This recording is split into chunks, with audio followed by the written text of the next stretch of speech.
शिंपियाचे कुळी जन्म माझा झाला, परी हेतू गुंतला सदाशिवी. रात्री माझी शिवी, दिवसा माझी शिवी, आराणुक जीवी नव्हे कदा. सुई आणि सुतळी कात्री गजदोरा, मांडीला पसारा सदाशिवी. रात्री आणि शिवी, दिवसा माझी शिवी, आराणुक जीवी नव्हे कदा. नामा म्हणे शिवी विठोबाचे अंगी, नामा म्हणे शिवी विठोबाचे अंगी. म्हणून या जगी धन्य झालो. रात्री माझी शिवी, दिवसा माझी शिवी, आराणुक जीवी नव्हे कदा. पांडुरंगा पांडुरंगा करो प्रथम नमन. पांडुरंगा करो प्रथम नमन. दुसरी चरण संताची, दुसरी चरण संताची.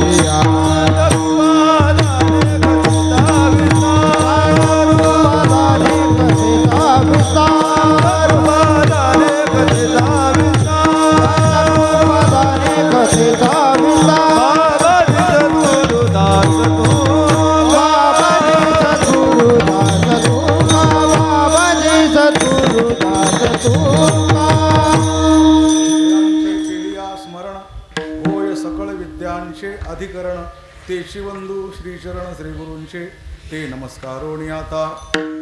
शिंपियाचे कुळी जन्म माझा झाला, परी हेतू गुंतला सदाशिवी. रात्री माझी शिवी, दिवसा माझी शिवी, आराणुक जीवी नव्हे कदा. प्रस्तुत कीर्तनरूपी सेवेसाठी निवडलेला अभंग जगातील थोर संत नामदेव महाराज यांचा 4 चरणाचा स्वतःचं चरित्र सांगणारा उत्कृष्ट अशा प्रकारचा आहे.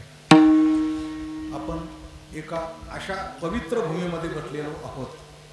मुळामध्ये संत जिथं जातील, जिथं पाऊल टाकतील, जिथं रजकण त्यांचा लागेल, जिथं त्यांचं वास्तव होईल, ते सर्वात पवित्र असतं.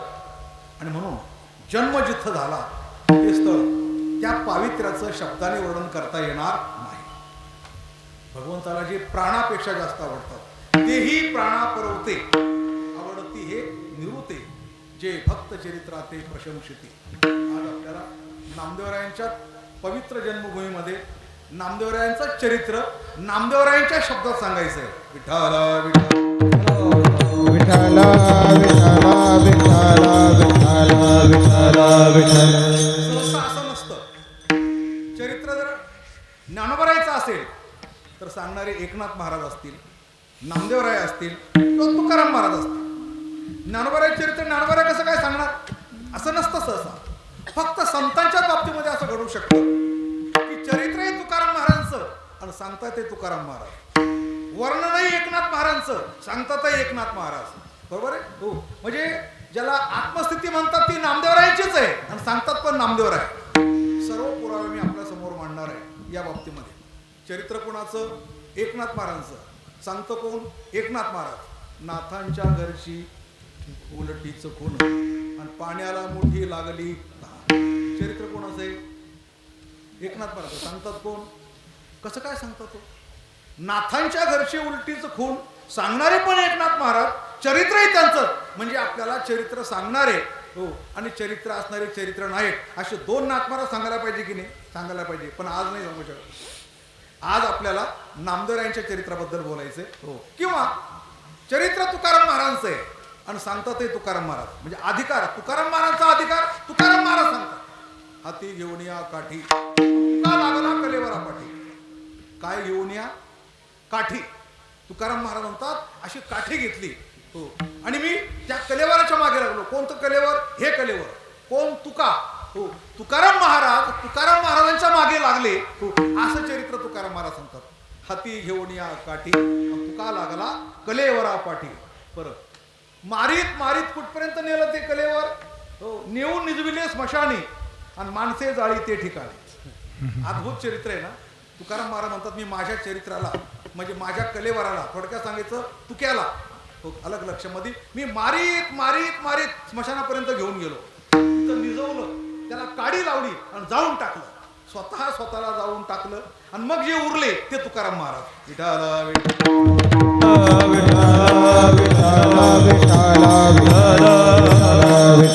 मग म्हणायचं तुका म्हणे आता आणि उरलो उपकार. पण मग म्हणजे कधी पहिलं स्वतःला जाळून टाकलं, स्वतःतला अहंकार नष्ट करून टाकला, मग म्हणायचं हो तुका म्हणे आता उरलो उपकारा. अद्भुत आहे संत वाङ्मय. फक्त एवढंच आहे, ते सांगणारा असला पाहिजे. संत वाङ्मयामध्ये आता आजच्या काळामध्ये तसे फार थोडे अधिकारी सांगणारे शिल्लक राहिलेले आहे. आजचा काळ थोडासा बदललेला आहे.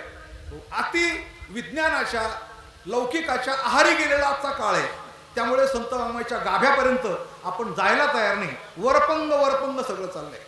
आज मला इथं मुद्दाम हे सांगायचंय, कारण असं आहे आजचा जो दिवस आहे, आज असलेले श्रोते जागा ही सर्व काही अवर्णनीय आहे.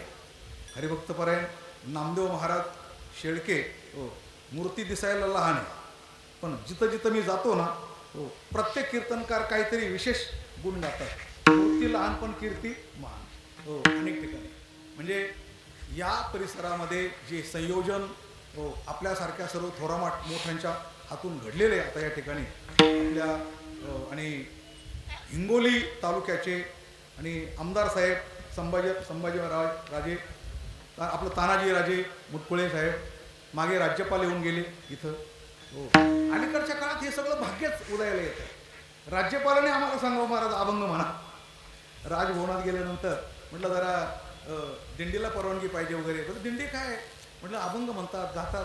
कशावर गातात म्हणजे तुकाराम महाराजच्या अभंगावर गातात.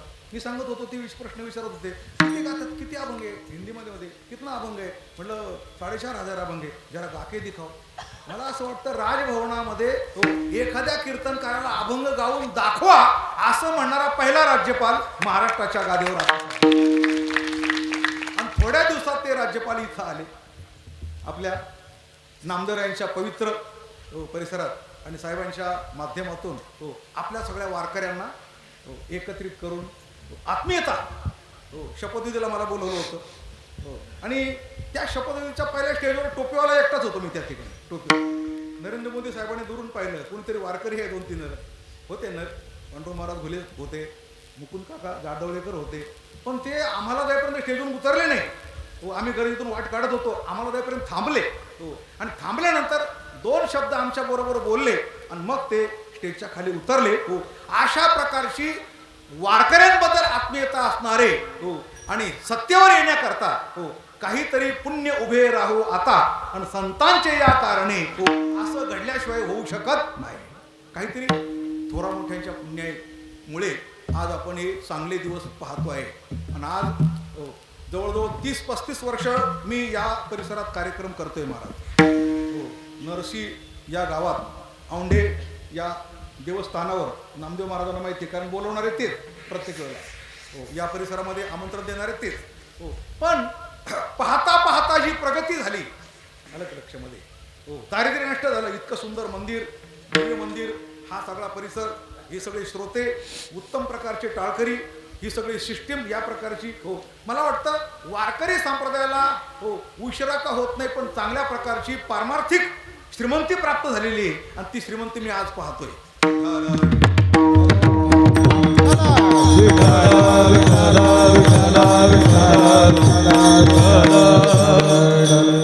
4 दशक 4.5 दशक मी डोळ्यात सुधारित चांगल्या प्रकारचं दशक पाहतोय. हे खरोखर नजर लागावं अशा प्रकारचं हे दशक आहे. आम्हाला आठवते आणीबाणी मला चांगल्या प्रकारची आठवते. आणीबाणीत काय भोगावं लागलं 1975 साली ते सगळं आठवते आपल्याला. आणि म्हणूनच आजचे दिवस पाहिल्यानंतर आम्हाला हा नंतर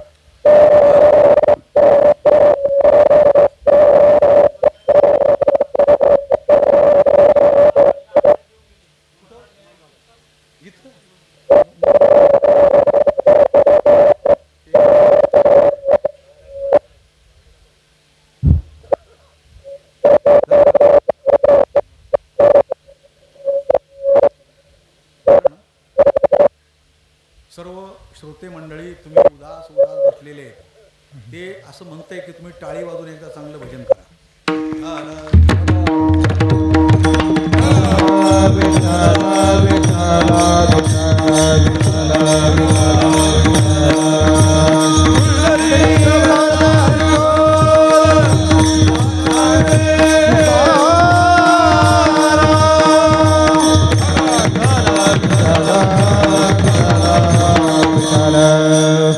नामदेव महाराजांचं चरित्र नामदेवरायांच्या भाषेत सांगत असताना मला थोडा काळाचा पण विचार करायचा आहे. हा अभंग निर्मितीचा काळ, ज्या काळात नामदेवरायांनी अवतार घेतला, चरित्र घडलं, तो जर आपण काळ पाहिला तर तो आजच्या काळासारखा अनुकूल काळ नव्हता की नामदेवराय कीर्तनला उभे राहिले आणि 1000 माणसं पुढे येऊन बसले, असा तो काळ नव्हता. अरे कीर्तन करणं सोडा, पण मंदिरात शिरायला परवानगी नव्हती तर मंदिर का फिरवावं लागलं? मंदिर फिरवावं का लागलं? मंदिरामध्ये त्या मंदिराची पुजारी आत येऊ द्यायला तयार नव्हते. नामदेवराय म्हणतात, देवा अरे असा नामादर्जी तू कशा करता तयार? दिन दिन जात मोरी पंढरी केराया, नामा लख पुकारे, जिधर जिधर नामा उदर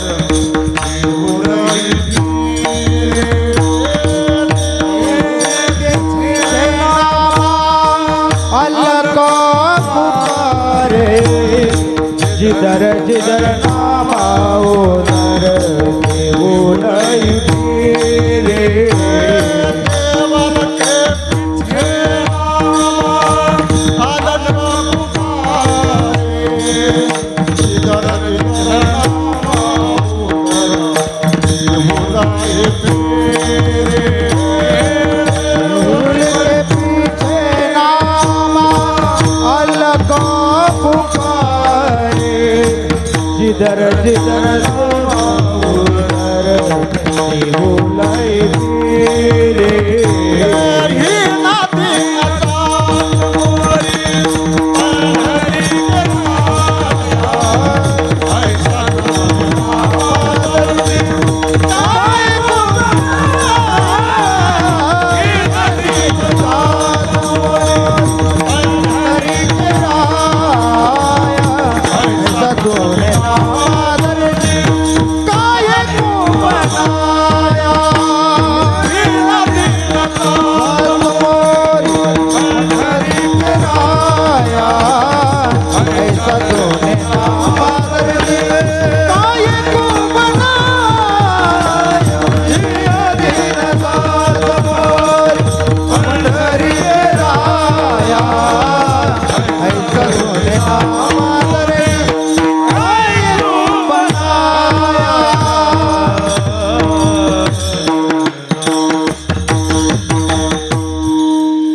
हिंदी अभंग है।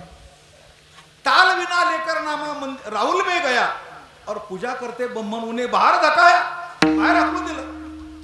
राहुल के पीछे नामा अल्लक पुकारे और जिधर जिधर नामा उधर राहुल ही फिरे। नामदेव म्हणतात फिरणारच म्हणे, कारण का नाना वर्ण गव्वा उनका एक वर्ण दूध।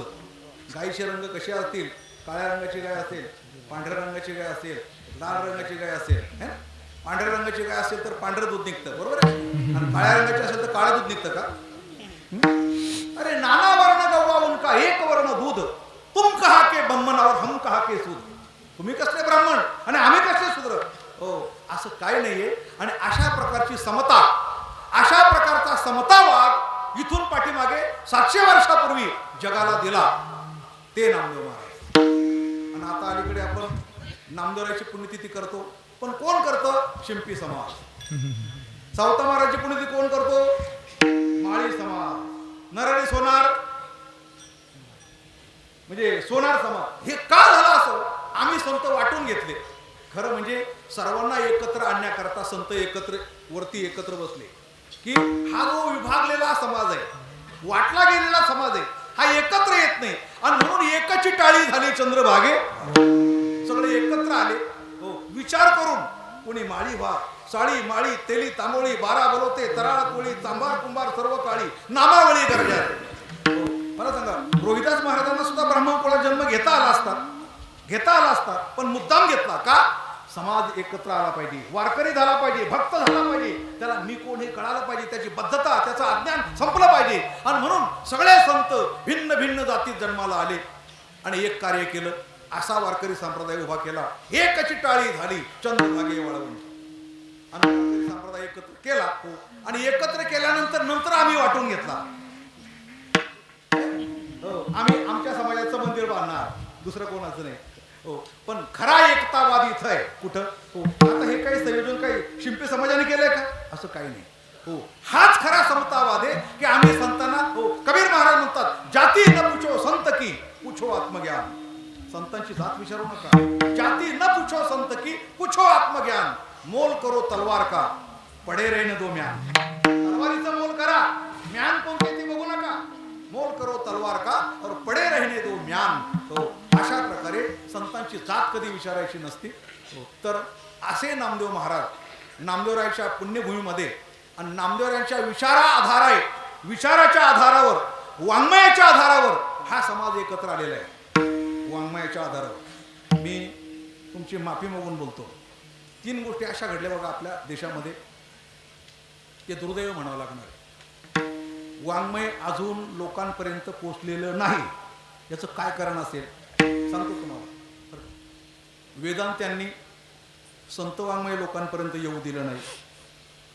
पुढाऱ्यांनी संविधान लोकांपर्यंत येऊ दिलं नाही. आणि गायक लोकांनी भजन लोकांपर्यंत येऊ दिलं नाही. बघा कळलं असेल तर बघा तुम्हाला.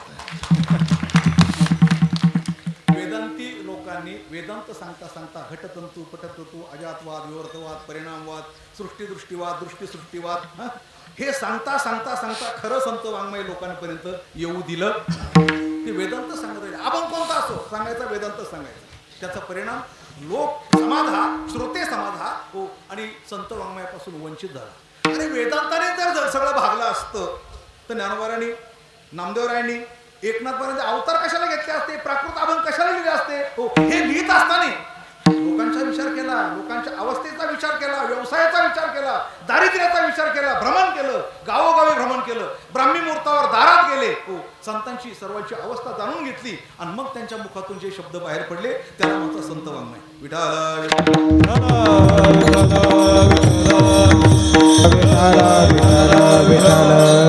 जोपर्यंत हा अभंग कोणत्या काळात निर्माण झाला हे आपण सांगत नाही, तोपर्यंत किती डोकं फोडलं तरी अभंगाचा अर्थ समजणार. अभंगाचा काळाशी संबंध आहे. आज मी अभंग सांगतोय हा 700 वर्षापूर्वीचा आहे, बरोबर आहे. हो, नाथ महाराजांचा अभंग म्हटलं तर तो पण 400 वर्षापूर्वीचा आहे. 400 वर्षापूर्वीचं जग रहाटी. हो, कोण उठवायला येत होतं, माणसं कधी उठत होते, हो, का उठत नव्हते, का उठवू लागले, कोणी उठवायचा प्रयत्न केला, पिंगळा म्हणजे काय, वासुदेव म्हणजे काय, हो, हे एकनाथ महाराजांनी समाजाला सांगता सांगता वेगळ्या वेगळ्या रूपकातून 300 रूपक गेले. 300. पिंगळा काय बोलतोय भाषा बोलून दाखवली, वासुदेवाची भाषा बोलून दाखवली. जसा जसा समाज होता, जशी समाजाची बोली होती, जशी समाजाची समजूत होती, त्या समजुतीमधून अभंग तयार केले.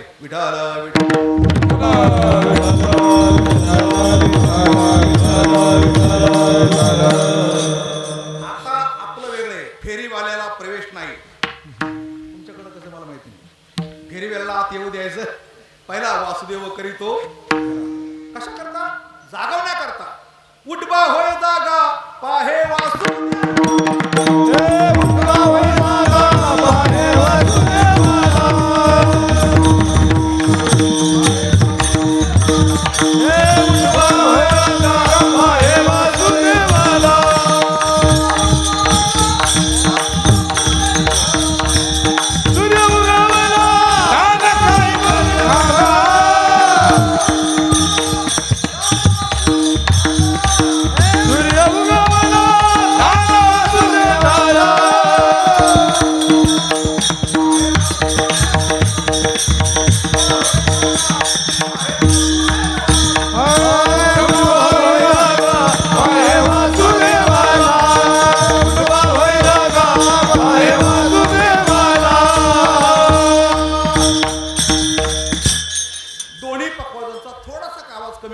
बोलण्याकरता व्यत्यय येतोय. उठबा होय जागा, उठा. का उठावं लागतं घडी घडी, उठा उठा का म्हणावं लागतं. समाज निद्रिस्त आहे, पण निद्रेची काही लक्षणं दिसतात का त्यांच्याकडे? अहो समाज तर एवढा जागा आहे, एवढा चतुर आहे, कीर्तनकारापेक्षा तरी जागा आहे. कोणती जमीन कुठे विकावी, कोणाला विकावी, कसे पैसे कमवावे हे कुणाला शिकवावं लागत नाही. सगळा जागा आहे समाज, पण जिथं पाहिजे तिथं नाही, झोपलेला आहे. या निशा सर्वभूतानि तस्यां जागृती संयमी यस्यां जागृती भूतानि सा निशा पश्यतो गुणे. इथेच काय सांगितलेले, जिथं जागायला पाहिजे समाज निद्रिस्त आहे तिथं संत जागे, आणि जिथं संत निद्रिस्त आहे तिथं समाज जागा आहे. हो, आता संत हो हे प्रपंचात निद्रिस्त आहे पण परमार्थात जागे. आता आपल्याला वाटतंय बा आपण आम्ही जागे आहोत मुळीच नाही.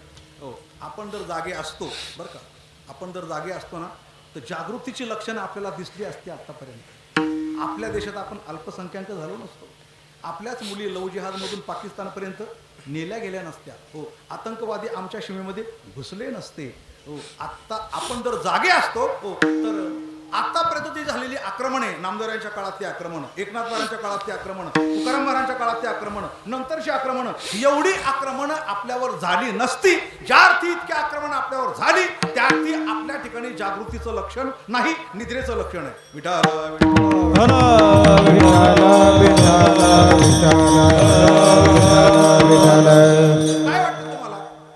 जाग्या माणसावर आक्रमण होतात का निद्रिस्त माणसावर आक्रमण होतात? अहो धडेच आपल्याकडे सगळे. गजनी आला, मोहम्मद गौरी आला, अल्लाउद्दीन आला, औरंगजेब आला, बाबर आला, इंग्रज आले. आता हे सगळं जे आले आले आले मग आम्ही काय करत होतो? कसे काय आले इंग्रज? आपल्या देशामध्ये घुसले कसे काय? बरं काय घेऊन आले? काही घेऊन नाही आले, अंगावरच्या कपड्यावर आले. अंगावरच्या कपड्यावर आलेला इंग्रज एक काळ या देशातला कोण बनतो? मालक बनतो. मालक. तंजावरला शाहूराजे मांडलिक पद्धतीने राजे होते. छत्रपती शिवाजी महाराज लहान होते, 5-6 वर्षाचं वय होतं, आणि राजांनी जिजाबाई, दादोजी कोंडदेव आणि बाल शिवाजी सर्वांना पुण्यावरून बोलून घेतलं. जरा 1-2 महिने माझ्याकडे आम्हाला तुम्ही आलात तर बरं वाटेल. तंजावर ही तामिळनाडूमध्ये त्यांची राजधानी होती.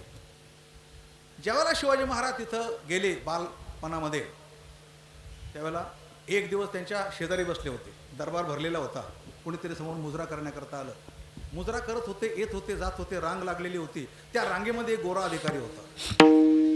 हे नोंद करून ठेवा, त्या रांगेमध्ये एक गोरा अधिकारी होता. तो पाहिल्याबरोबर शिवाजी महाराज म्हणतात, आबासाहेब. आबासाहेब म्हणजे कोण?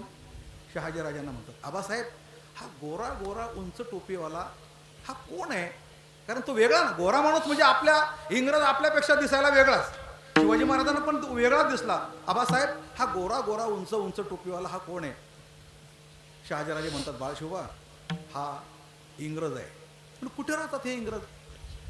म्हणे लंडनला. म्हणे कुठे ते लंडन? म्हणे 7 समुद्राच्या पलीकडे. मग ते आपल्या देशामध्ये काय येतात? म्हणे ते आपल्या देशामध्ये व्यापार करण्याकरता येतात. शिवाजी महाराज म्हणतात, आबासाहेब, त्यांना त्यांच्या देशात व्यापार करता येत नाही का? इतक्या बालपणामध्ये प्रश्न पडला होता कोणाला? शिवाजी महाराजांना. जणू काही त्यांना तेव्हा असं वाटत होतं की आज हे व्यापार करायला येतील आणि उद्या आमच्या देशाचे ते मालक बनतील. बनले की नाही मालक? इतक्या लहान वयामध्ये छत्रपती शिवाजी महाराजांना हा प्रश्न पडला होता. तो आमच्या सारख्यांना का पडत नाही? का बाहेरचे लोक येतात पण आम्ही का त्यांना उरावर घेतो? आम्ही त्यांना का उरावर घेतो? हे जागृतीचं लक्षण आहे का झोपायचं लक्षण आहे? निद्रेचं लक्षण आहे. विठाला विठाला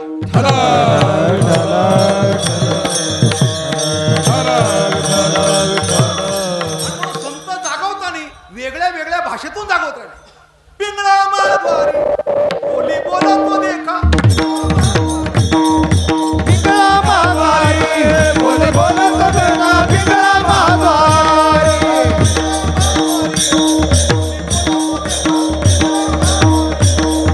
पिंगळा मारवारी बोले बोलतो देखा, पिंगळा मारवारी.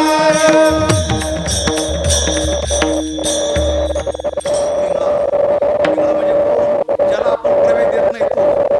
हो, आमच्या सोसायटीमध्ये फेरीवाल्याला प्रवेश नाही. चांगली सुधारणा आहे बरं का.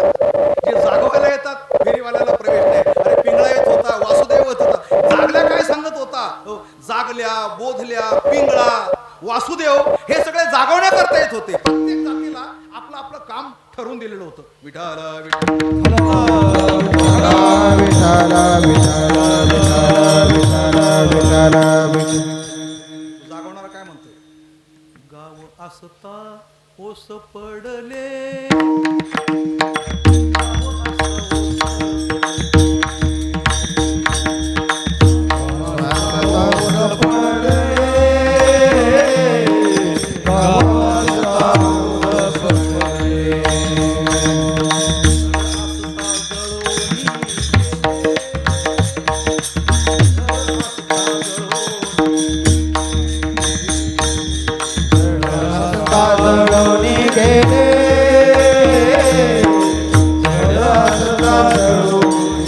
डोळे असता काटे मोडले,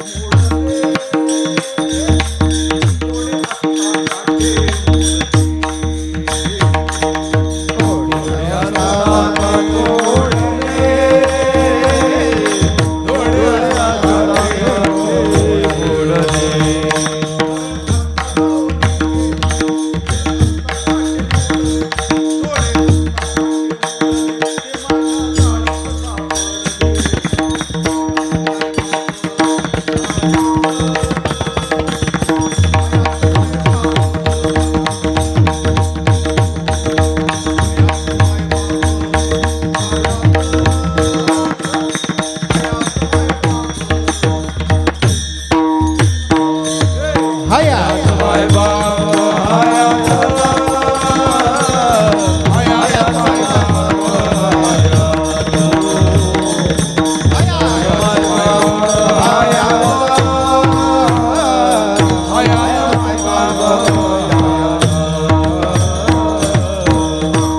हयात मायबाप हयात. गाव असता ओस पडले, जोडे असता काटे मोडले, घर असता जळून गेले आणि ते माझ्या चोरीत सापडले. गावचे पाटील मरून गेले, त्याच्या नारीने चुडे भरले. हो, गावचे बुरुज ढसाळले आणि ते माझ्या चोरीत सापडले. एका जनार्दनी मांग, पाटील आपल्या नारीला सांग, सांगितले तरच काम, नाही तर उफराट्या झाडाशी टांग. हयात मायबाप हयात. हयात म्हणजे काय? वर्तमान. मी प्रत्यक्ष पाहतोय. गाव असता ओस पडले. पहा ना, कुठं कुठं आपले गाव होते, कुठं कुठं काय काय होतं. तुम्ही कंबोडियात जाऊन बघा, तुम्ही बाहेरच्या देशामध्ये कोणत्याही राज्यात जाऊन बघा, कुठं तरी हिंदूंचं मंदिर तुम्हाला पाहायला मिळेल. तुम्हाला जर मी आता प्रश्न विचारला, बाबा जगातलं सर्वात मोठं मंदिर कुठं आहे? मीनाक्षी मंदिर पाहिले, तामिळनाडूचे मोठे मोठे मंदिरं पाहिले. एक एक मंदिर पाहायला 2-2 तास लागतात, ते मला माहिती आहे की नाही. कसे बांधले असते त्यांनाच माहिती. ते पण ते पण मोठे नाही आहे. जगातलं सर्वात मोठं मंदिर कंबोडियामध्ये. आता कंबोडियात काय, आता ते हिंदू राष्ट्र आहे का? नाही. बांधलं ते 300 वर्षापूर्वी. बरं, 300 वर्षानंतर तर मग तिथं भले हिंदू होते म्हणा, तर मग आता तर इथे हिंदू नाही आहे. जिथं जिथं मंदिरं होते, हिंदू होते, त्यानंतर आक्रमणं झाली, आक्रमणाला आले, तोडून टाकले. मग ते का तोडलं नाही? ते तुटतच नाही. गंमत कशी बघा, ज्याने बांधलं 300 वर्षापूर्वी मंदिर, हो, राजा सूर्यवर्मा. आपलं तिथं राज्य होतं, हिंदू राष्ट्र होतं ते. हो, आणि हिंदू राष्ट्र त्यांनी बांधलं. बांधण्यात 35-36 वर्ष गेले ते बांधण्याकरता. हो, आपल्या मंदिरात जर आपण प्रवेश केला तर पायरीपासून तर मूर्तीपर्यंत जायला फार तर 1 मिनिट, 1.5 मिनिट, किती अंतर असतं पायरीपासून तर मूर्तीपर्यंत जायला. त्या मंदिरामध्ये पायरीपासून तर मूर्तीपर्यंत जायला 4 किलोमीटर चालावं लागतं. ऐकताय ना तुम्ही सगळे? झोपले तर नाही ना? जागवण्याचा प्रयत्न करतो. अशा प्रकारचं मंदिर बांधणारा कोण असेल? हो, ना सिमेंट ना लोखंड. कशात बांधलंय?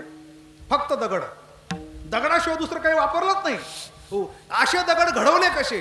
बरं, त्या परिसरामध्ये 100 किलोमीटरच्या आसपास असा दगड कुठेही पाहायला मिळत नाही. हे जागतिक आश्चर्य महाराज, जागतिक आश्चर्य. अनेक पत्रकार गेले, अनेक बुद्धिमान गेले ते मंदिर पाहण्याकरता. हो, बरं, काय काय नक्षी कशी कशी काढली सर्वत्र वर्णन मी या ठिकाणी करू शकत नाही. हो, पण बाजूला जे रिकाम्या भिंती ना, नुसत्या भिंती, त्याच्यावर ज्या नक्षी काढल्या ना, 15,000 अप्सरा आहे. 15,000 अप्सरा. पण 15,000 अप्सरा ज्या दगडावर कोरलेल्या आहे, त्या एकाही अप्सरेचे हावभाव दुसरी सारखे नाही, तिसरी सारखे नाही, प्रत्येकाचे वेगळे वेगळे हावभाव आहे. असा कोण कलाकार असेल बांधणारा? असा कोण राजा असेल इतकं रसिक बांधणारा? कुठून दगड आणले त्यांनी? 35-36 वर्ष ते बांधकाम चाललं होतं. हो, आणि असं मंदिर ज्या देशामध्ये, त्या देशात आता तिथं कोणी हिंदू शिल्लक राहिलेला नाही.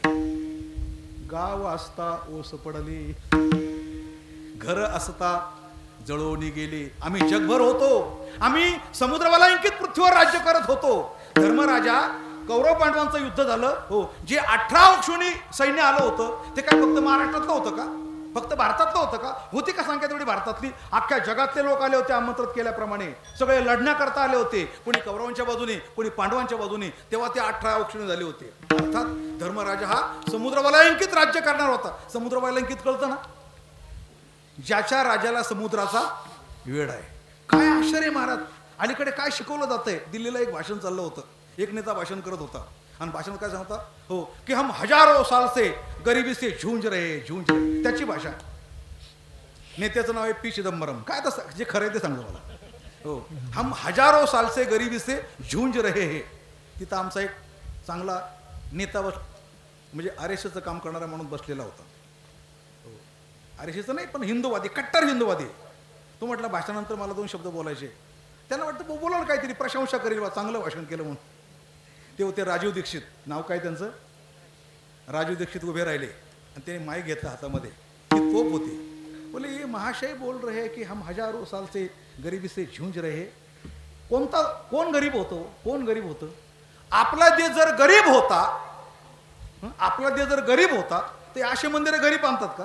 बरं जाऊ द्या. सर्वात पहिली खून आपल्या देशामध्ये जेवढे लुटेरे आले, गजनीपासून तर थेट अब्दालीपर्यंत, हे लुटेरे आपल्या देशात आले. हो, गरीबाला माणसं लुटतात का श्रीमंताला लुटतात? हो,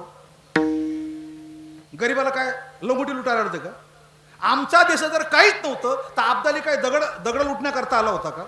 अरे आमचा देश श्रीमंत होता आणि म्हणून वारंवार लुटण्याकरता आमच्या देशामध्ये आले, मंदिरं लुटले, आमची श्रीमंती लुटली. आणि एवढं लुटूनही आज एवढं शिल्लक राहिले. अजून पद्मनाभ मंदिर उघडायचं बाकी आहे. कोण म्हणते भारत गरीब होता? आणि जर भारत गरीब होता, ऐका, जर भारत गरीब होता तर मद्रास जे गाते 18 भार वनस्पती फळी फुळे ओळती, 22 त्या पोखरणी नदी गंगा वाहती. हो, ज्या घरी कुलस्त्रिया राज्य राणी संपत्ती.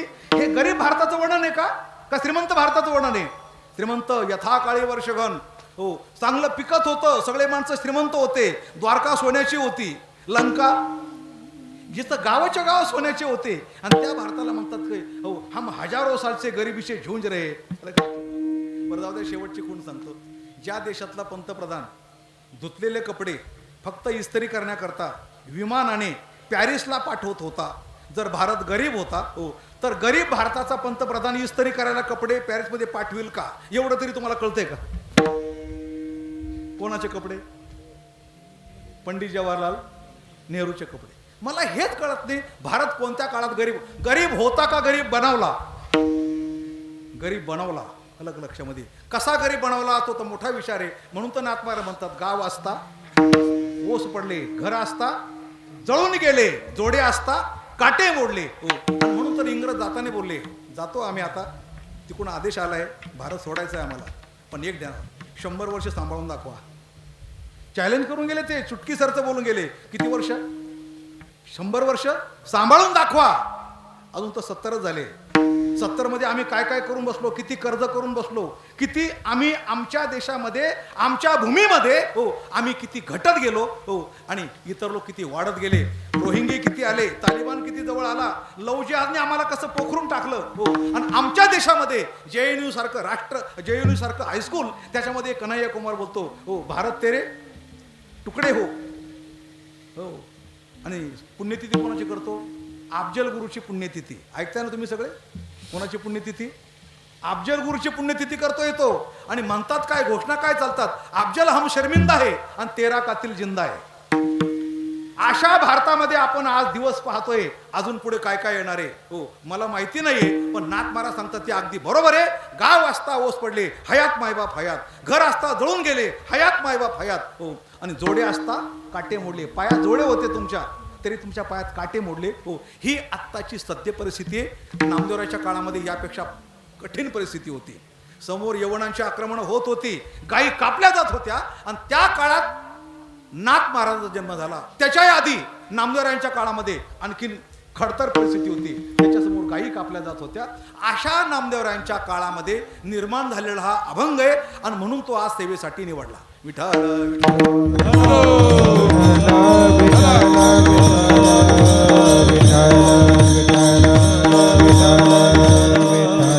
भारतावर सर्वात मोठं पहिलं आक्रमण गजनीचं झालंय. गजनीचं सोटी सोमनाथ. आम्ही भोळे पुजारी म्हणायचे, ते काय करणारे गजनी, आपण शंकराला प्रार्थना करू की हे संकट जावं.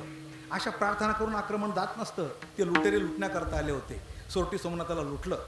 आणि म्हणून पहिलं भारताच्या स्वातंत्र्यानंतर पहिला जीर्णोद्धार केला तो सोरटी सोमनाथाचा. सरदार वल्लभभाई पटेल होते. हो, केला त्याने.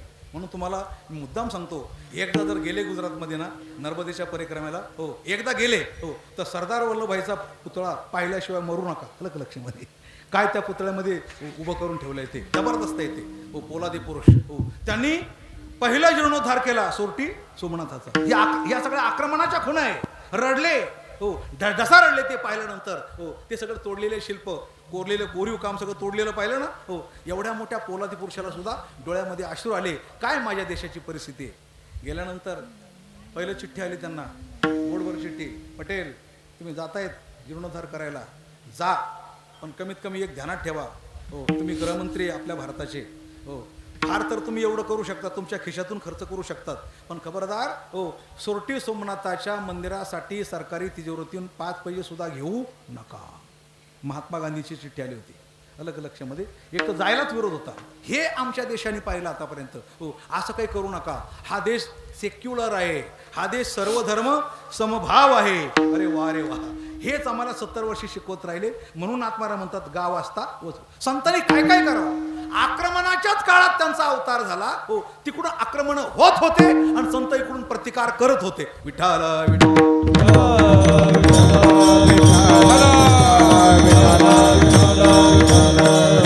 नामदेवरायांच्या काळापर्यंत आपल्याला जायचंय.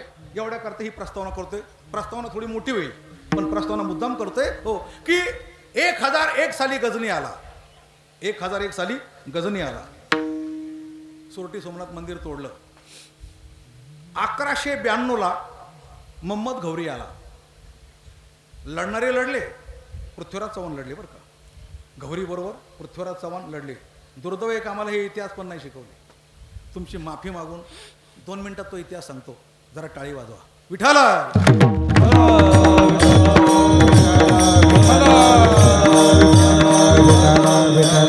नामदेवरायांची 80 वर्षाची वय मर्यादा आहे, पण जगभर भ्रमण केलं, आपलं भारतभर भ्रमण केले त्यांनी. इतकं भ्रमण कोणीच केलं नाही. आणि एवढं भ्रमण करून जे पाहिलं त्यानुसार त्यांच्या मुखातून जे वाङ्मय निघालं त्यातला एक अभंग आहे.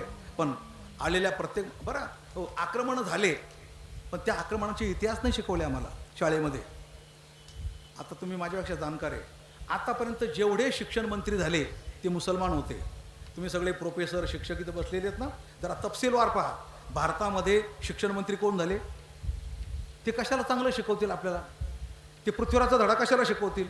बरं शिवाजी महाराज शिकवलं तर किती शिकवतील. हो, औरंगजेबच्या पुस्तकात शिवाजी महाराजांचं एखादं पान असेल बा, शिवाजी, बरं काय शिवाजी, काय शिवाजी कोण होते. हो, स्वतः महात्मा गांधीचं वाक्य, हो की छत्रपती शिवाजी महाराज, महाराणा प्रताप आणि गुरु गोविंद सिंग हे पथभ्रष्ट म्हणजे मार्ग चुकलेली माणसं. कोणा शब्द हे महात्मा गांधींचे शब्द आहे. पथभ्रष्ट म्हणजे काय, मार्ग चुकलेली माणसं. आता हे जर मार्ग चुकलेले तर योग्य मार्गाने चालणारे कोण. विठ्ठल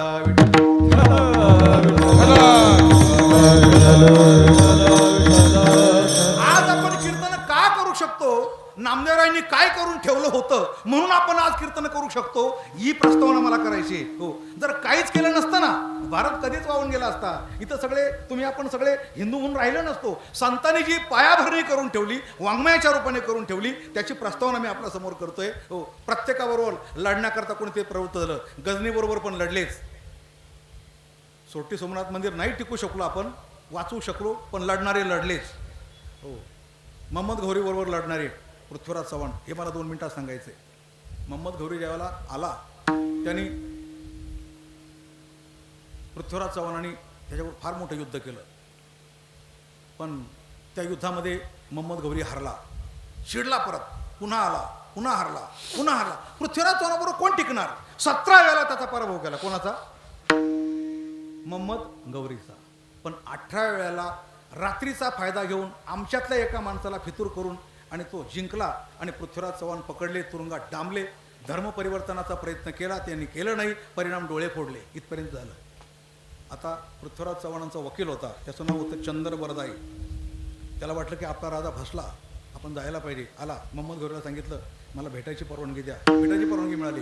आणि तुरुंगामध्ये डोळे नसलेला पृथ्वीराज चव्हाण पाहून त्याला भयंकर वाईट वाटलं. राजा तुला पाहून मला फार वाईट आहे, मग तू काय करू शकतो. आता बरंच काही करू शकतो वकील, बरंच काही करू शकतो. डोकं बुद्धीचा वापर केला तर तुझ्याकरता एक अजून प्रतियोगिता मी आयोजित करतो. हो, तू अजून तुझ्या हातात मी धनुष्य देतो आणखी एकदा.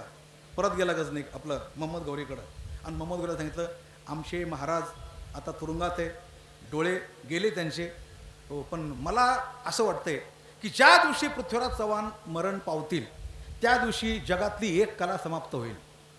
वकील डोकं कसं असतं बघा ते. एक कला म्हणजे काय म्हणे लक्षवेधी बाण न पाहता बाण मारण्याची कला ही रामायण काळामध्ये दशरथाजवळ होती, महाभारत काळामध्ये भीष्माकडे होती, अर्जुनाकडे होती, कर्णाकडे होती आणि आता या कलियुगामध्ये पृथ्वीराज चव्हाणांकडे आहे. मग त्याला काही कळेनच. लक्षवेधी न पाहता अंधारात बाण, हो पहा तर खरं. म्हणजे काय केलं पाहिजे, असं एक मैदान आयोजित करा.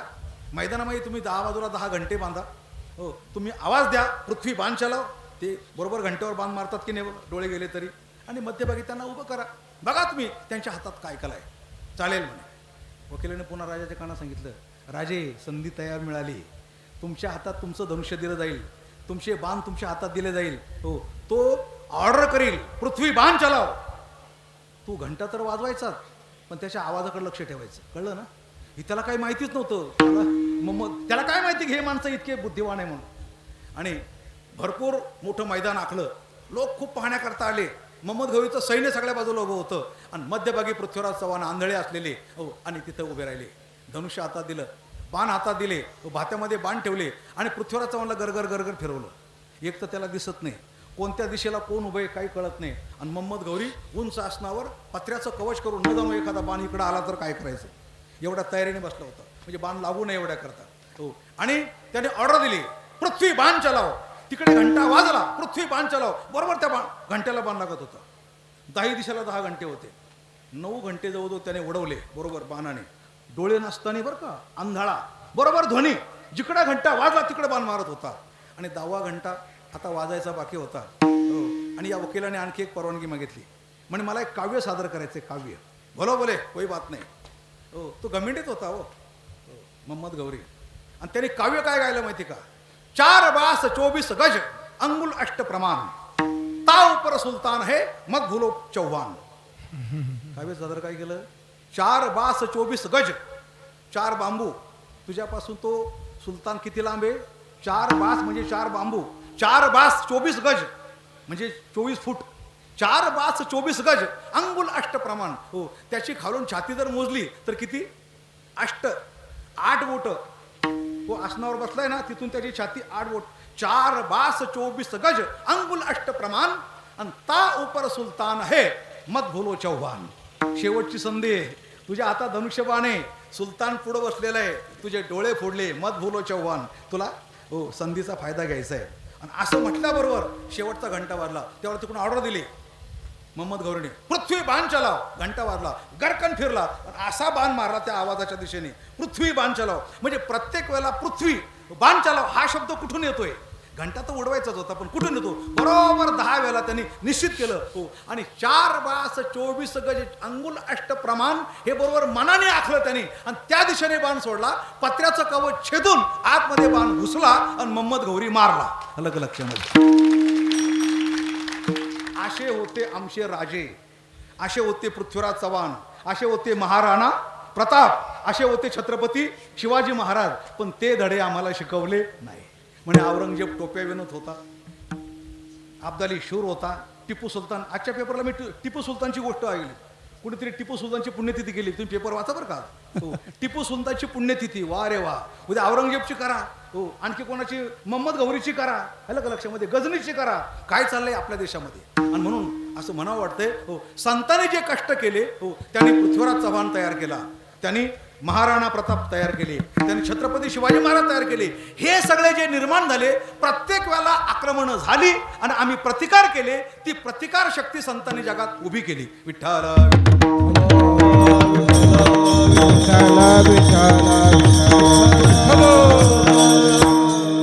तलवारी वाजत होत्या तशी इकडून टाळ पण वाजत होता. गुळ गुळ वाजती टाळ, गुळ गुळ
ज्ञानोबा आहे, ते वासुदेव नाथ महाराज, ते वासुदेव नामदेव आहे. स्वतः वासुदेव झाले. पहाटे ब्राह्मणावर जागवण्याकरता प्रयत्न करत राहिले. पण हे जागवता भ्रमण करता कधीतरी आत्मचरित्र पण त्यांना सांगू असं वाटतं. हे पांडुरंगा, तुला जर या माझ्याकडून एवढी चांगली कामं करून घ्यायची होती तर मला अशा प्रकारचा ही नदीला जास्त मोठी पंढरीके संवाद साधला देव. ही नदीला जास्त मोठी पंढरीके राया ऐसा नावादर्शी कुठे कोण आया.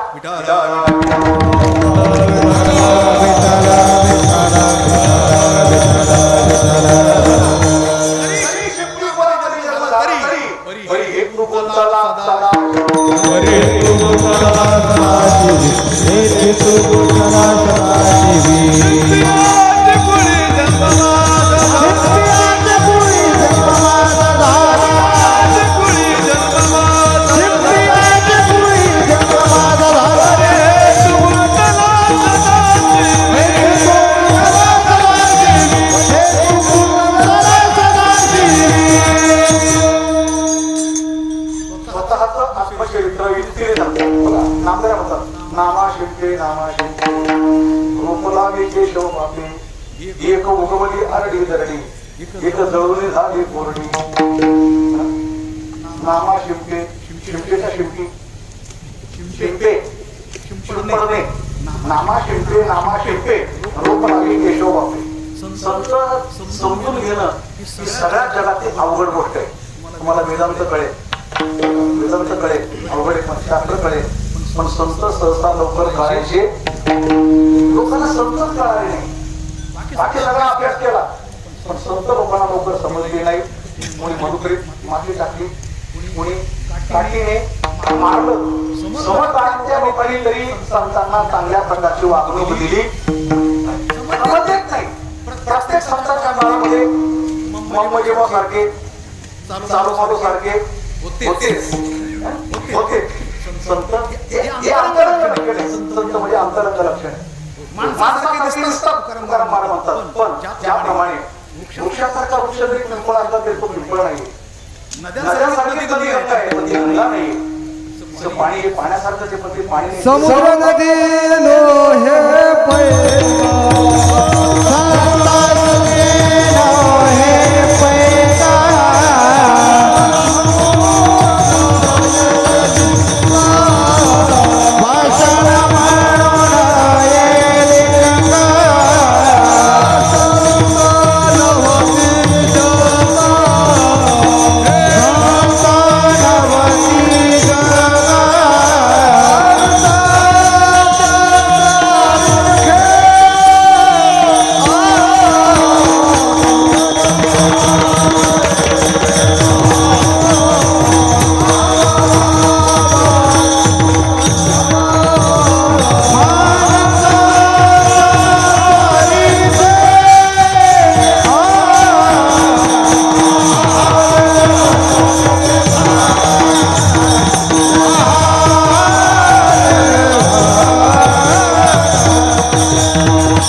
संतांना माणसं म्हणत होते. ते अवतारिक होते. कसे होते? अवतारिक होते. कार्य घेऊन आले होते. दुष्काळ पडला, एक नाटक होतं. तुकाराम महाराज म्हणतात पत्नी मरण पावली हे पण खोटं. तुका म्हणे मुक्ती पडणे नवरी हे पण खोटं. लटका तुका, लटक्या भावे, लटका बोले, लटक्या धवे हे खोटं. ते कोण होते मग? होते कोण? बरं सांगा. करू करतो आता काय नाही लाग हे खोटं. आणि खंडे निवडी वेदाची हे पण खोटं. ब्रह्म होते. रामेश्वर म्हटलं हवं लागतं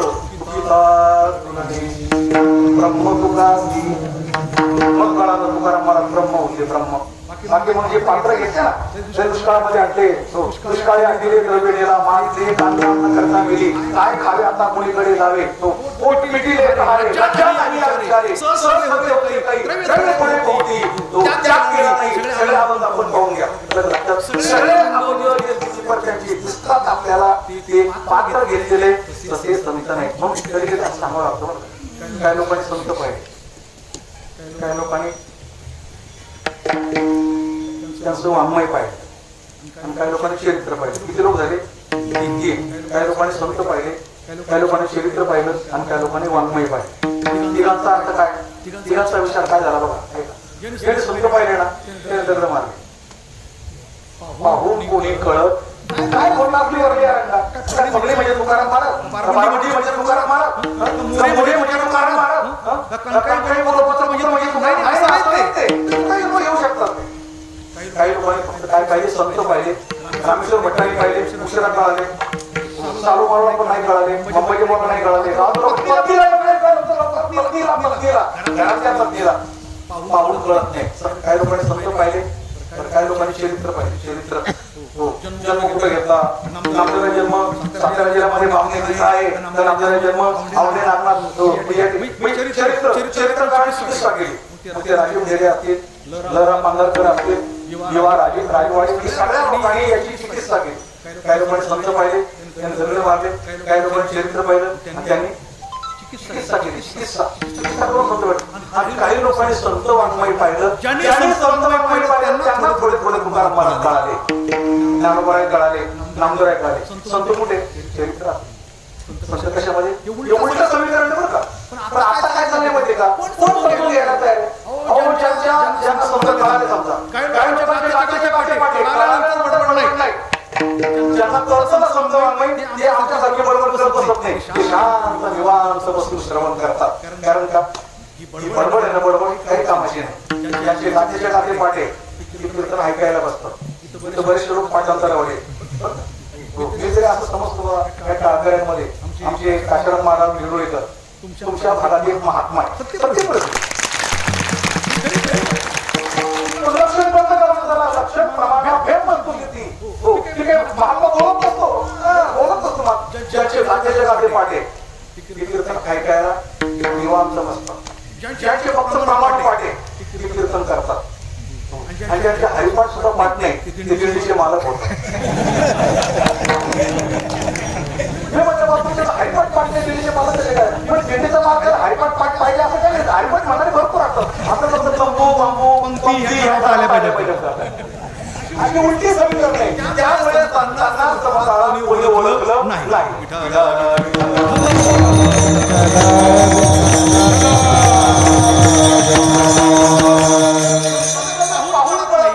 संत चरित्र कळत नाही संत वाङ्मय कळतात वाङ्मय काय बोलले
शिवप्रियाचे पुढे जन्म ठीक आहे.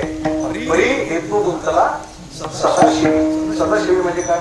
सतत नाही, तो तर एक वाक्य नाही करता येईल. सतत शिवणे पण नाही. सदाशिवी, सदाशिव कोण? सदाशिव एकट्या भगवान शंकराचं लक्षण असं नाही. तो शिव दशा सोडली आणि शिव दशा सोडून शिव झाला. पण कधी कधी शिव नाही. आता आपलं कसं माहिती का? आपण कीर्तनात बसलो तर शिव आणि बाहेर पडलो तर शिव. चिंतन करण्याकरता एकदा झालो की आपण कोण? शिव. आणि बाहेर जाऊन चक्रा शोधायला लागलो कोण झालं? शिव. शिव म्हणजे काय? मृत्यू म्हणजे ना. शिव म्हणजे काय? व्यापक होणं. बरोबर ना? भगवान शंकर म्हणजे काय? भगवान शंकराची अंतरंग लक्षणात असणारे अनेक प्रकारचे अभंग तुम्हाला पाहायला मिळतील. आपण चरित्रामध्ये अभंग पाहून घ्या. ये मार्गिता कांबडी महेशू अजोनी येणे क्षेत्राभिमाने राज्य दिले ईशाने तुझी जाणवणी स्मशाने वास केला ऐशिया पैदा महेशा पांडुरणे काही दिशा लाच करू म्हणून कोळसा काम केला. येण्याची क्षेत्राभिमाने त्याला कळालं. त्याला म्हणतात शिव. शिव म्हणजे व्यापक. शिव म्हणजे ब्रह्म. जो शिव नाही तो शिव. ज्याने जीव टाकली त्याला म्हणतो शिव. असा शिव आहे. पण कधी कधी शिव नाही बरं का? आपल्यासारखा सदा ध्यान असतं. सदा समाधीमध्ये सदा एकाग्र. त्याला म्हणतात सदाशिव. नामदेव म्हणतात परी हेतू गुंतला सदाशिव. सदाशिवाच्या ठिकाणी हेतू गुंतला.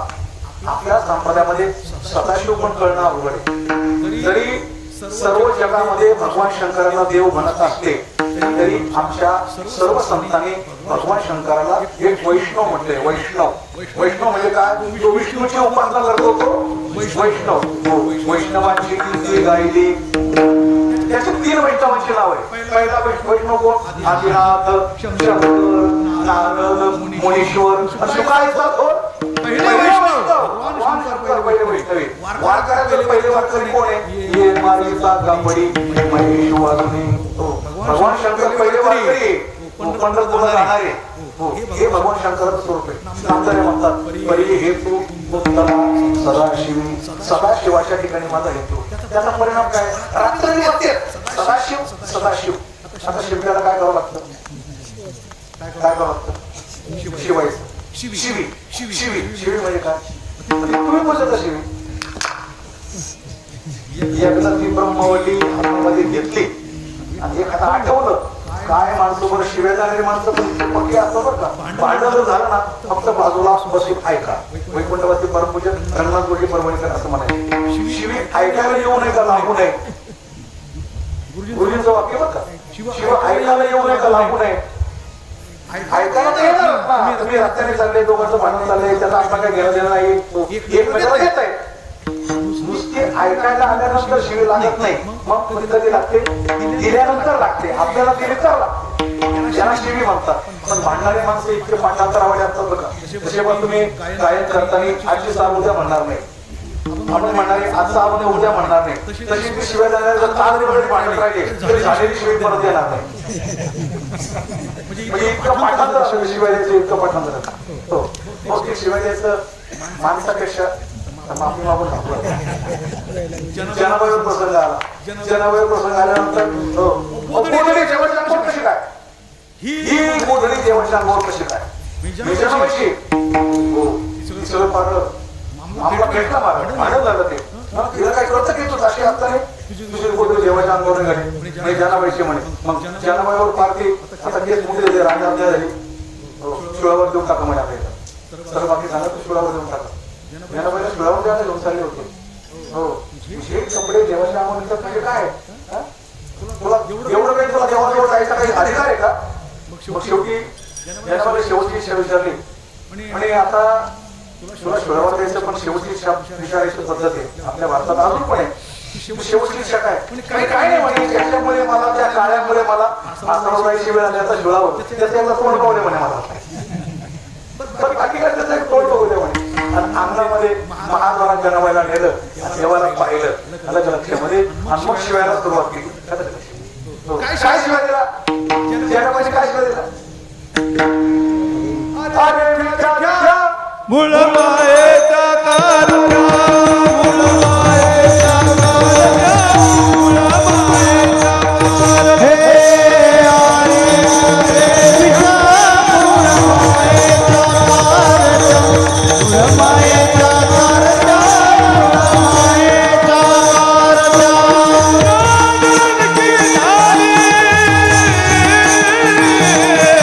नानकी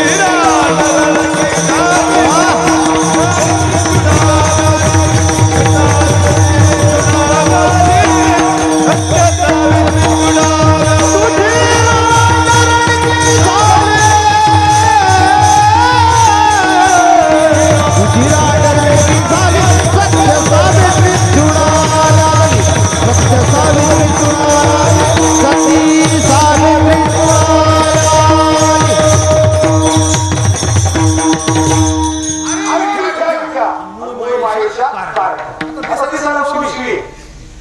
तुझी रानकी चांगला निरीक्षण केली शिवी कोण रात्री झाली कोण रात्री झाली तुझी राट त्याची राट कधी होतो तुम्हाला बहु होता मला आणि पर्याय जनाबाई जेव्हा नाही शिवाय मायेला शिवाय देते मायेला शिवी द्यायची खूपी असते ना खूपी म्हणून तर शेषपाळने दिलेल्या सर्व शिव्या श्रीधर स्वामींनी स्तुतीत जमा केल्या शिवाय कोणी मोक्ष देतो का जेवण शेषपाळने काय दिलं सर्गत का मोक्ष दिला मोक्ष दिला याचा कसं किती कोणी केली शेषपाळने वेगळ्या पद्धतीने स्तुती 100 शिव्या दिल्या 100 शिव्या उलट स्तुती करून टाकली हो त्याला मोक्ष दिला जनाबाई सुद्धा देवाला असायला हवं जनाबाई पहिली शिवी तुझी रांडरंगी झाली जन्म सावित्र सोडाल्या तुझे गेले मळे तुला पाहू ही पण शिवी नाही दुसरं बोललं गेलं तुला पाहू राड रडतो म्हणतात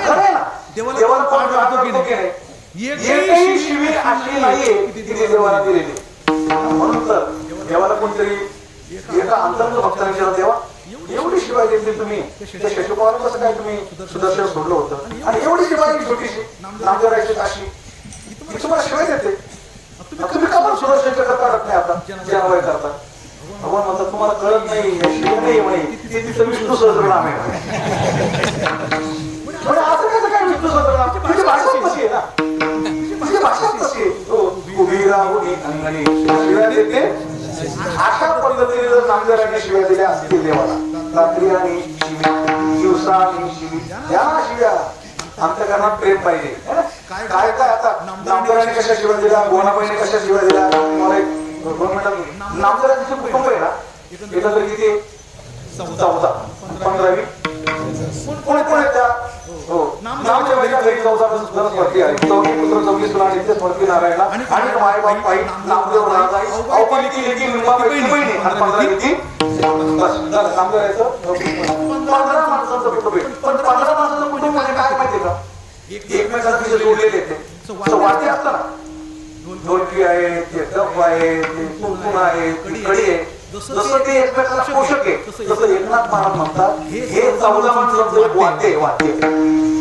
वाद्य त्याला वेंडो पार्टी म्हणतात ते नागमाच्या आपण घेऊन जातो 15-17 तावळ मेळा आणि कारखाना झाला गोळा 15-17 तावळ मेळा आणि कारखाना झाला गोळा वाद्याची आपल्याकडे प्रत्येकाचा स्वभावानुसार प्रत्येकाला वाद्याचं नाव दिलंय मंजुळवाणी कोण बोलते किटकिट कोण बोलतंय कंबर नसून शिव्या कोण देतंय त्या वाद्यामध्ये एक वाद्य असतं बघा ते बाकीचे सारखे वाढवत असतात एक वाद्य असतो तो एका तासात एक टोला मारतो असं पण एक वाद्य असतं 10-12 जणांमध्ये प्रत्येकाची तुतारी आहे कोणाचं झांज आहे कोणाची कडी आहे कोणाचं काय वगैरे आता जनाबाईकडे कोणतं वाद्य जनाबाई घटका भरतात टोला मारे सगळा तुम्हाला सांगता येणार मोठा बंद पाडतो 15-17 चाळू मेळा हो ते नारळ पिठा महादा गोदा प्रत्येकाचा आवाज जाळाई गोळाई येसाई साखरे प्रत्येकाचा आवाज प्रत्येकाचं वाक्य हो सांगतो मला अजून समजा लोकांपर्यंत आलेलं चांगलं सगळं म्हणजे वर्षभर पिळगुळ घ्या गोड बोला आणि आमचं पाटील आम्हाला देऊन टाका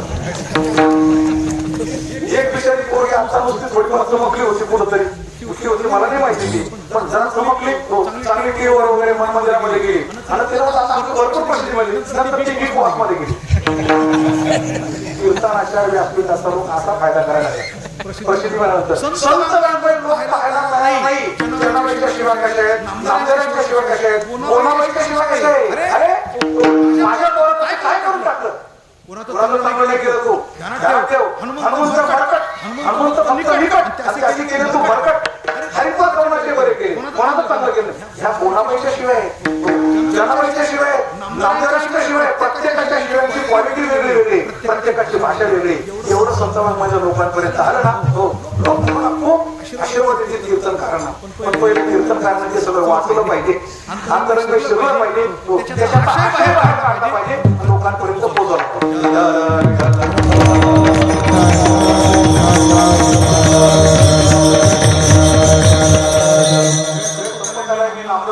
काय म्हणतो बाबा आता मला घराचा कंटाळा आलाय एकाच वाङ्मयावर किंवा एकाच अभंगावर आमच्या भागात केली सुरुवात दाखव एका दाखव एका फक्त नागपार सांगायची दाखव एकामध्ये फक्त नागपार 7 दिवस नागपार सांगायची त्यांचा काळ त्यांचं भाषा त्यांनी समाजाच्या रंगाला तो हात घातला एक पद्धत राहते म्हणतात समोरच्या माणूस जर आडवा तुमच्यावर चालून आला तुम्ही त्याला रोजाला करून नाही द्यायचा समाजाच्या हृदयाला हात घातल्याशिवाय तुमचं ऐकत नाही समोर म्हटलं काय महाराज बसतात आपण समोरच्या पाठी समोर काय म्हणतो ब्रह्माला काय महाराज बसतात नागपारात काय म्हणतात अहो बामन भक्तीच बोलतात त्याचा आवाज उंच आहे नागपाराचा आवाज कसा आहे खाली काय खाली नाही तुम्ही सहा एका महिन्याच्या जगामध्ये त्याचा आवाज उंच आहे नागपारात धावत बोलतात अहो बामन भक्तीच बोलतात तू काय म्हणतो तुझ्या बापाचे भय काय समोर काय बोलतोय तुझ्या बापाचे भय काय तर मग नागपारात म्हणतात मायबाप तुमचे आमचे एकच आहे अजून आवाज खाली पण आवाज वाढतो का आहे का मायबाप तुमच्या आमचे एकच आहे तो एक आहे ते बोलू नको मग नागपारात म्हणतात निर्गुणापासून आपले झाले निर्गुण समोरच्या तावत खाली झाला तो निर्गुण तुला काय खावे आता यांचा आवाज वाढला अरे आत्मस्वरूपी जोडले पाहिजे आवाज वाढवायची पण वेळ असते समोरच्याला पहिले विश्वासात घ्या मग आपला आवाज वाढवा सुरुवातीपासून नाही निर्गुण तुला काय खावे आता आवाज वाढला आत्मस्वरूपी शोधून पाहिजे मग त्याचा आवाज कमी झाला आत्मस्वरूप आम्हाला कळे ना वाढवा संताशी शरीर झाला तो संत शरीर गेल्याने काय होतं त्याच्यावर घेणारच होतो नाथ मार्गाने अर्ध्या अभंगात वाढवा म्हणजे एका अभंगात संतांचे जे अभंग असतात आवाज होतो कसा वाढतो कधी वाढतो हे ज्याला कळतं त्याने आपला आवाज वाढवा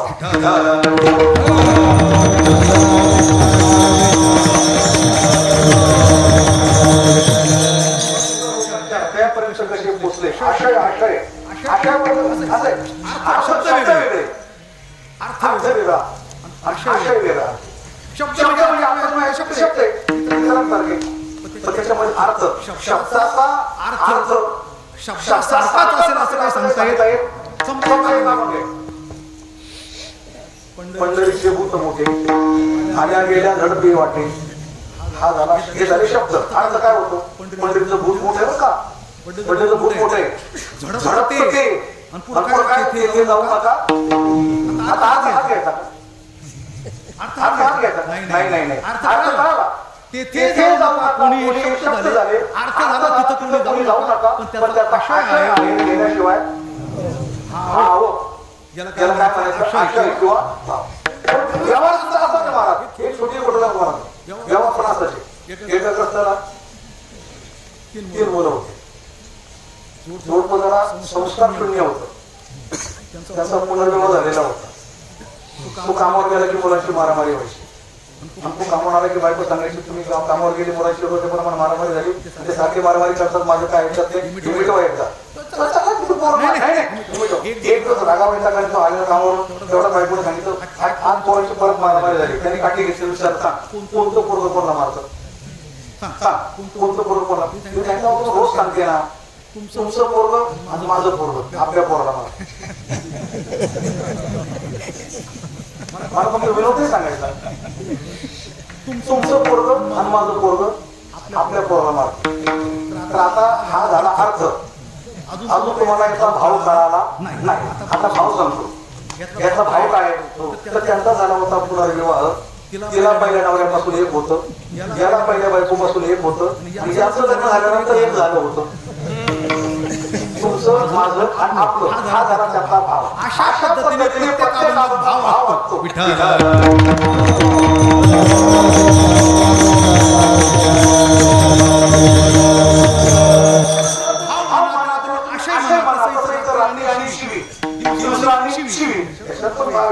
शिवी म्हणजे बोली देवाला शिव्या द्या.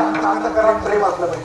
सगळ्यांनी शिवाय द्या. तुकाराम महाराजांना दिल्या, गोडाईने दिल्या, राजाईने दिल्या, नामदेवाने दिल्या, दामाजीने दिल्या. लक्षामध्ये त्या शिव्यांची अभंग तयार झाले. त्या शिव्यांची प्रेमातून निघालेले अभंग तयार झाले. अशा प्रकारचा हा अभंग आहे. रात्री आणि शिवी दिवसा आणि शिवी शिवी रात्री आणि शिवी रात्री आणि शिवी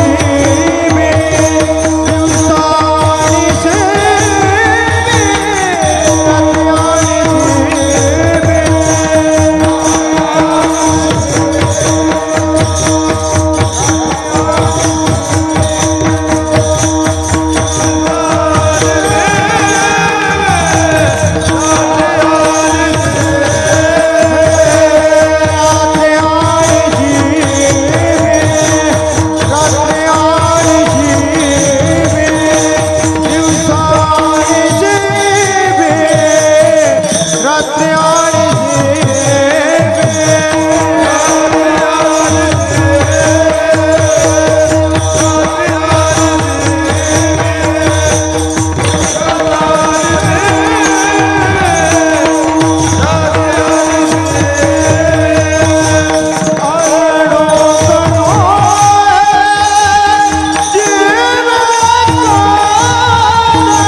रात्री सुईचा अर्थ सुतळचा कात्रीचा हा सगळा अर्थ आहे त्याच्यामध्ये. पण नामदार्या म्हणतात मी जरी शिव्या दिल्या तरी धन्य झालो. कारण का शिव्या देवाच्या अंगी लागल्या. नामा म्हणे शिवी विठोबाची अंगी. अंगीचा अर्थ अंगारका पण होतो. अंगीचा अर्थ अंगारका पण होतो पण अंगीचा अर्थ देवाच्या अंगी लागल्या शिव्या असा अर्थ. नामा म्हणे शिवी विठोबाची अंगी म्हणून या जगी धन्य झालो. तुमचे 10 मिनिट घेणार आहे. एकदा भगवंताचं भजन करा मोठ्या प्रेमाने. हाताने टाळी वाजवून मुखाने नामस्मरण करून हो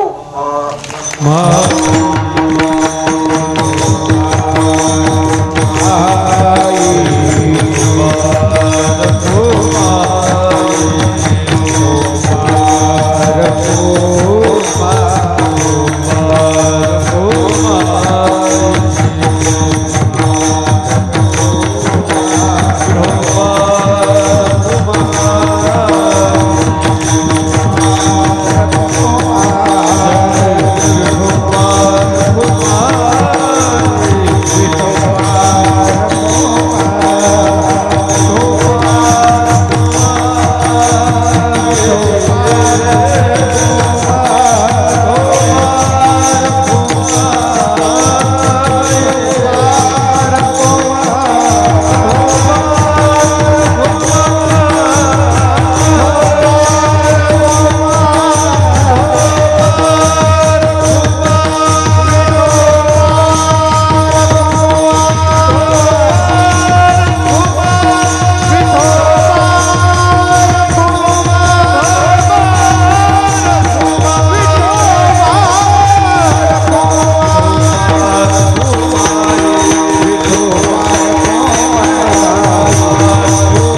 संपलेलं नाही, आपल्या वेळ जवळजवळ संपलेलं नाही.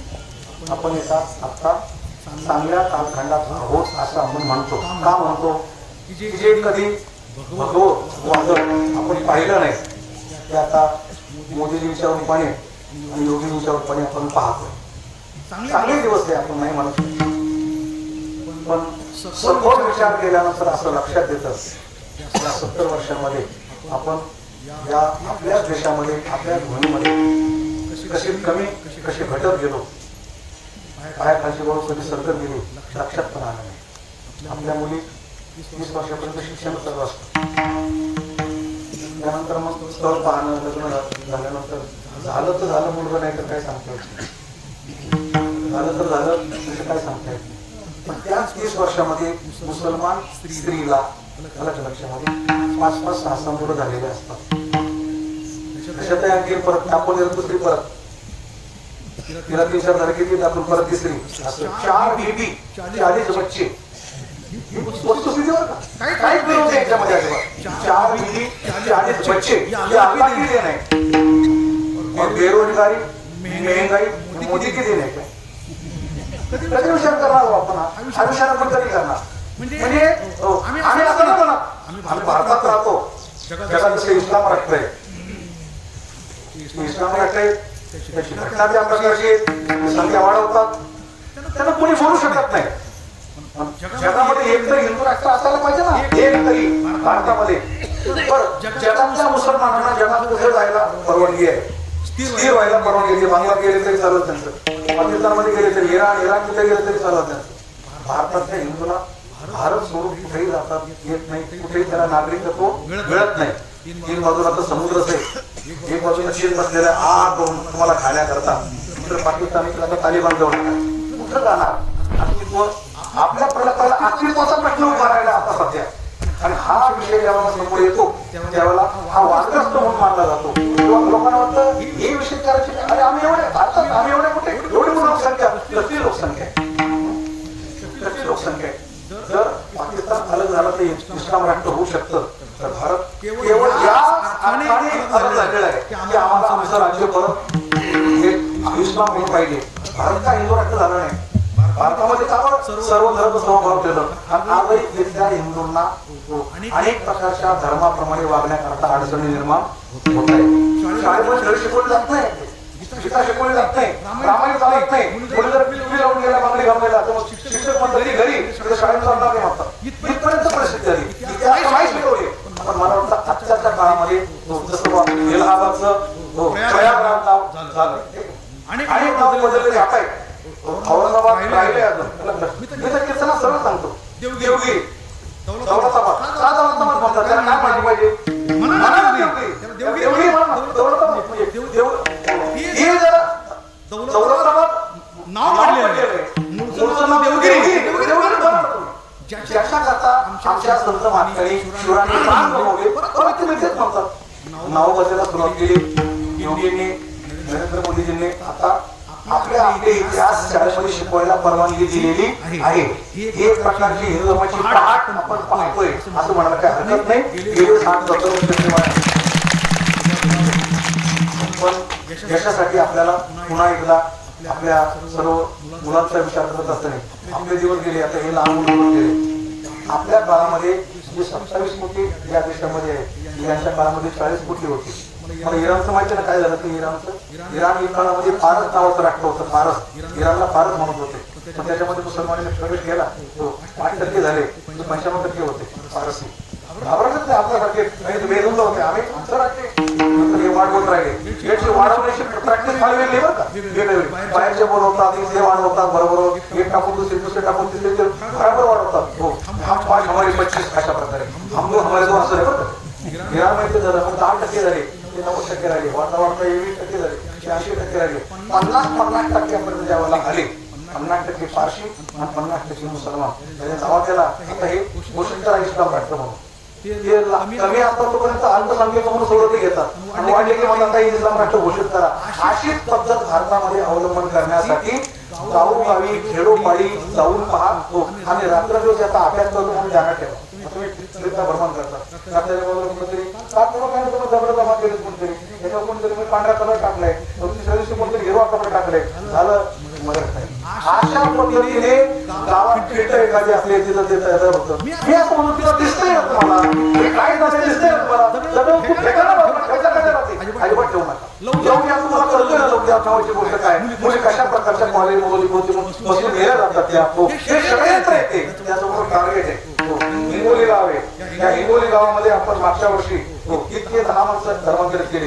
कोण काम पद्धती करतं, कोण काम करते बाजूला दुसरा माणूस आणून ठेवतात, रात्रात मिटिंग होतात. नाही आपण वाढलं पाहिजे. मग पुढच्या वर्षामध्ये आम्ही 20 तरी माणसं करणार बरोबर, 20 तरी माणसं इस्लाम बनवणार.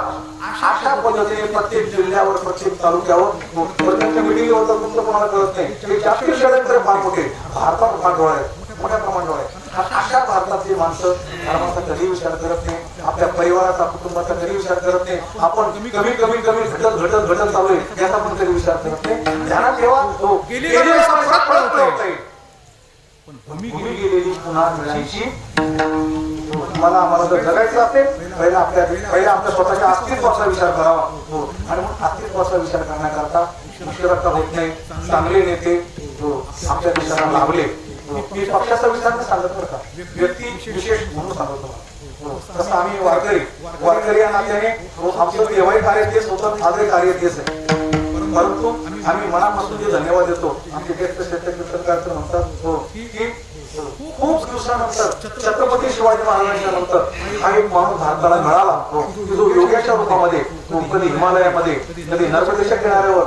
अरे आपण तर काय आपण तर काय जगातल्या सर्व राष्ट्रपतींमध्ये 190 किंवा 91 राष्ट्रपतींमध्ये जेव्हा निवड ठरली तेव्हा या एकट्या माणसाला 181 मतं मिळाली जगात.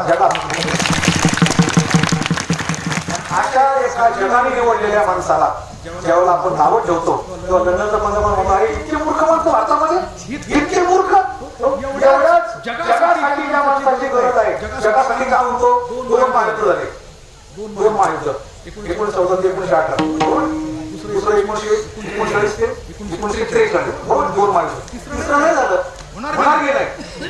पहिला महायुद्ध हिटलर नव्हता, दुसऱ्या महायुद्ध हिटलर होता, बरोबर. पण तिसऱ्या महायुद्धासाठी प्रत्येक वेळेला आपल्या भारताकडे काहीतरी भूमिका असते. दोन्ही महायुद्धात भारत पंतप्रधानामध्ये होता, लढत होता, दुसरा झेंडा करत होता. आता भारताचा स्वतंत्र झेंडा आहे, भारत स्वतंत्र आहे. जेव्हापासून भारत स्वतंत्र झाला तेव्हापासून तिसऱ्या महायुद्धाचं काही लोक सुद्धा कोणी काढलेलं नाही. जगाला शांत ठेवायची जबाबदारी रामायणामध्ये होती आणि ती आज भारतामध्ये आहे. आपण जगाला शांत ठेवू शकतो, तिसरं महायुद्ध होऊ द्यायचं नाही. आपलं जग म्हणते नरेंद्र मोदीच्या छत्राखाली आपलं जग शांत राहू शकतं, बरोबर. गडबड करतील पण त्याला शांत करणारा कोण केली पाहिजे.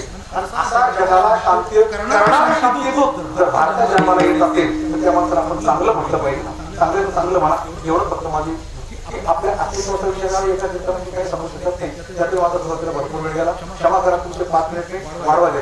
परंतु आपल्या प्रत्येक तरुणाला हे कळालं पाहिजे.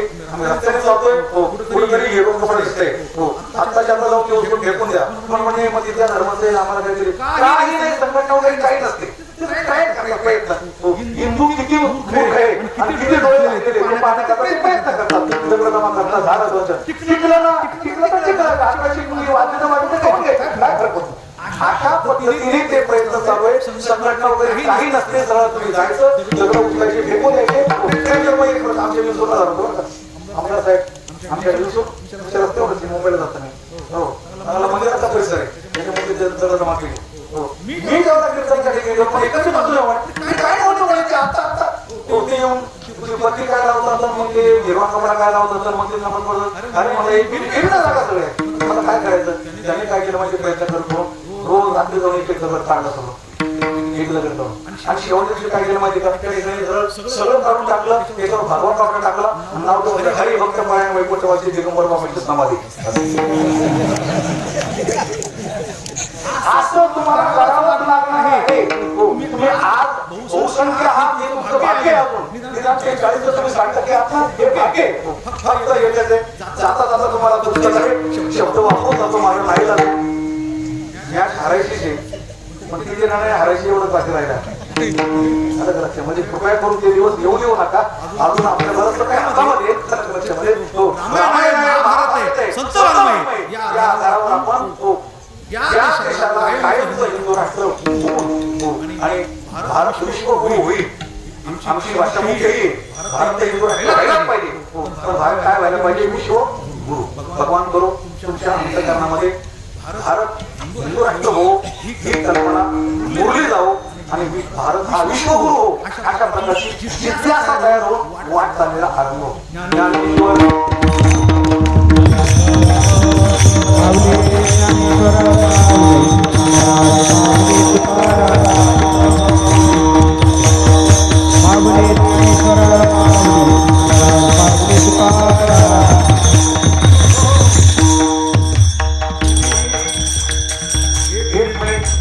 कोणी आपली जागा सोडायची नाही.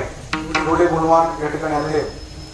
एक वारकरी संप्रदायामध्ये आम्ही आरएसएसच्या पद्धतीने वारकरी संप्रदायाच्या अंतर्गत एक संघटन उभं केलंय. राष्ट्रीय भागवत धर्म परिषद अशा प्रकारचं आपल्या परभणी भागातून ते तयार झालेले राष्ट्रीय आदेशभूमी सगळं काम चाललंय. आणि हिंगोलीचं काम पाहण्याकरता हिंगोलीच्या कार्यकारिणीवर ज्यांना इच्छा आहे तो वास्तूच आहे. मी स्वतःहून त्याच्यावर काम सोपवतोय. हिंगोली भागात वारकरी संप्रदायाचं कार्य करत असताना गोरक्षण असेल किंवा मी त्यांना सांगितलं त्या प्रकारचं असेल ते करत असताना हिंगोली भागामध्ये काम करण्याकरता कार्यकारिणीवर मी हरिभक्तपर्यंत नामदेव महाराज शेळके यांना प्रथम घेतोय. त्यानंतर मग पुढचं काम सुरू होईल. गोष्टी चालू होईल.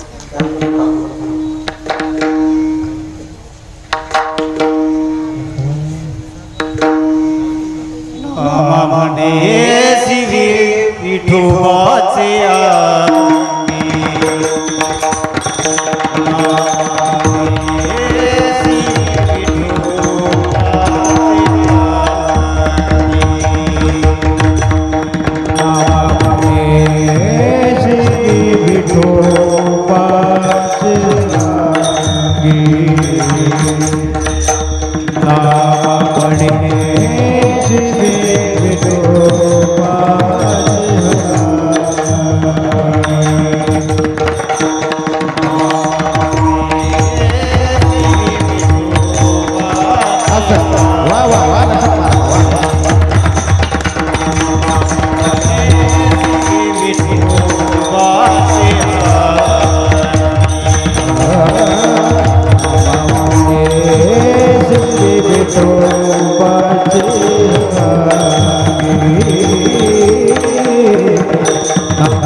रात्री